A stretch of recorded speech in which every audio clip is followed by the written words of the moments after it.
విశ్వామిత్రుడు రాముడితో ఇలా చెప్పసాగాడు. పూర్వం అయోధ్య నగరాన్ని సగరుడు అనే రాజు పరిపాలించసాగాడు. అతనికి కేసిని, సుమతి అను ఇద్దరు భార్యలున్నారు. సగరుడు పుత్ర సంతానం కోసం తన ఇద్దరు భార్యలతో భృగు ప్రసవణం అను హిమత్ పర్వతం మీద 100 సంవత్సరములు తపస్సు చేశాడు.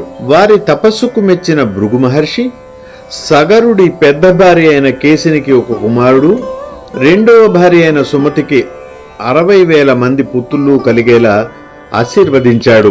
భృగు మహర్షి ఆశీర్వాదం తీసుకుని అయోధ్యకు తిరిగి వచ్చిన వారికి కొంతకాలానికి పుత్రులు జన్మించారు. కేసిని కుమారుడైన అసమంజుడు తన సోదరులందరినీ హింసించి ఆనందపడేవాడు. ప్రజలను కూడా తన పాప కార్యాలతో హింస పెట్టేవాడు. అతనికి హంసుమంతుడు అను కుమారుడు జన్మించాడు. అసమంజుడు ఆగడాలను భరించలేని సగరుడు అతన్ని రాజ్యం నుండి బహిష్కరించాడు. అంశుమంతుడు మాత్రం తండ్రి వలె కాకుండా ఎన్నో ధార్మిక కార్యక్రమాలతో ప్రజల మన్నన పొందాడు. కొంతకాలానికి సగరుడు యజ్ఞము నిర్వహించదలిసి ఒక యజ్ఞాశ్వమును విడిచిపెట్టాడు. దానికి రక్షణగా తన మనుముడైన అంశుమంతుణ్ణి నియమించాడు. ఇంతలో సగరుడు యజ్ఞం చేయడం ఇష్టం లేని ఇంద్రుడు అశ్వాన్ని అపహరించాడు. ఋత్వికులందరూ సగరుడితో యజ్ఞాశ్వం లేకుండా యజ్ఞం జరగదు కాబట్టి యజ్ఞాశ్వాన్ని తీసుకురమ్మన్నారు.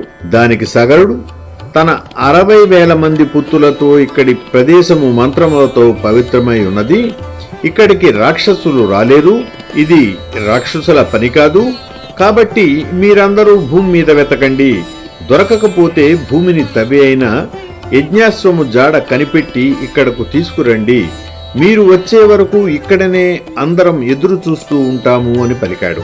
సగరపుత్రులు భూమి మీద అంతా వెతికారు. వారికి యజ్ఞాశ్వము దొరకలేదు. అప్పుడు వారు ఒక్కొక్కరు ఒక యోజనము మేర భూమిని తవ్వసాగారు. అలా 60 యోజనములు తవ్వుతూ వారికి అడ్డముగా వచ్చిన నాగులను, ఎన్నో జీవులను చంపసాగారు. అలా భూమిని పెద్ద గొయ్యిగా తవ్వుతూ పాతాళ లోకానికి చేరుకున్నారు. అక్కడ తపస్సు చేసుకుంటున్న ఋషులను కూడా చంపసాగారు. వీరి అకృత్యాలను దేవతలు, గంధర్వులు, నాగులు, ఋషులు బ్రహ్మదేవునికి తెలియజేశారు. బ్రహ్మదేవుడు భయంతో వణికిపోతున్న వారితో సర్వేశ్వరుడైన శ్రీ మహావిష్ణువు కపిలావతారంలో అందరినీ రక్షిస్తున్నాడు. ఆయన చేతిలో సగర కుమారులకు మరణం సంభవిస్తుంది కాబట్టి మీరు ధైర్యంగా ఉండండి అని వారిని వారి వారి స్థానాలకు పంపించి వేశాడు.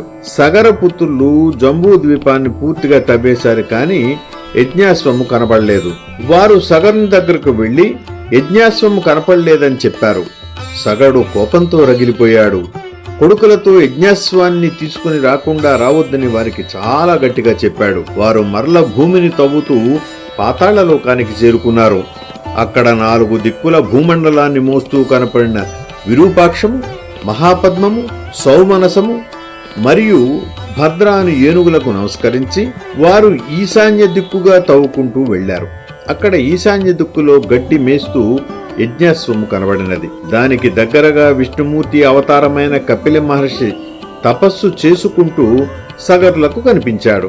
సగర కుమారులు ఆవేశంగా తమ అశ్వాన్ని దొంగిలించింది కపిల మహర్షి అనుకుని తమ దగ్గర ఉన్న ఆయుధాలతో కపిల మహర్షి మీదకు వెళ్లారు. కపిల మహర్షి కళ్ళు తెరిచి తపస్సు భగ్నం చేసి తన మీదకు వస్తున్న సగర కుమారులను చూసి కోపంతో హుంకరించాడు. ఆ హుంకారము నుండి పుట్టిన అగ్నిజ్వాలల్లో సగర కుమారులు అందరూ భస్మం అయిపోయారు.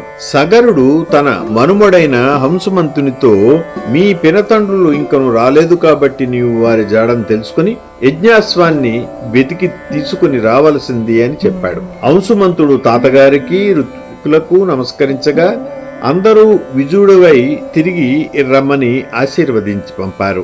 అంశుమంతుడు తన పినతండ్రులు భూమిని తవ్విన మార్గము గుండా పాతాళలోకానికి చేరుకున్నాడు. అక్కడ భూమండలాన్ని 4 వైపులా మోస్తున్న దిగ్గజములకు నమస్కరించి తన పినతండ్రుల జాడ తెలుసుకున్నాడు. తన పినతండ్రుల భస్మరాశులను పక్కనే పచ్చిక మేయుచున్న యజ్ఞాశ్వాన్ని చూశాడు. సగర పుత్రులకు వరుసకు మేనమామైన గరుడు అక్కడకు వచ్చాడు. అక్కడ విచారంగా ఉన్న అంశుమంతునితో, కపిల మహర్షి వల్ల నీ పినతండ్రులు భస్మయ్యారు. దుర్మార్గులైన నీ పినతండ్రుల మరణానికి లోకములన్నీ ఆనందిస్తున్నాయి కాబట్టి నీవు విచారించకు. వీరికి స్వర్గలోక ప్రాప్తి కలగాలంటే గంగా నది వీరి భస్మరాశుల మీదుగా ప్రవహించాల్సి ఉంటుంది. కాబట్టి నీవు యజ్ఞాశ్వము తీసుకుని వెళ్ళి మీ తాతగారి యజ్ఞమును జరిపించమని గరుడు అంశుమంతుడితో చెప్పాడు. అంశుమంతుడు సగరుడు దగ్గరకు వచ్చి జరిగిందంతా వివరించాడు. గరుడు చెప్పిన విషయములను కూడా చెప్పాడు. సగరుడు తన కుమారుల మరణానికి ఎంతో చింతించాడు. తరువాత యజ్ఞాన్ని యథావిధిగా పూర్తి చేశాడు. తర్వాత 30,000 సంవత్సరాల తన సుదీర్ఘ రాజ్య పాలనలో దేవతల అధీనంలో ఉన్న గంగా నదిని భూమి మీదకు తీసుకువచ్చి తన కుమారులకు స్వర్గలోక ప్రాప్తిని ఎలా కలిగించాలో తెలియకుండానే సగరుడు స్వర్గస్థుడైనాడు.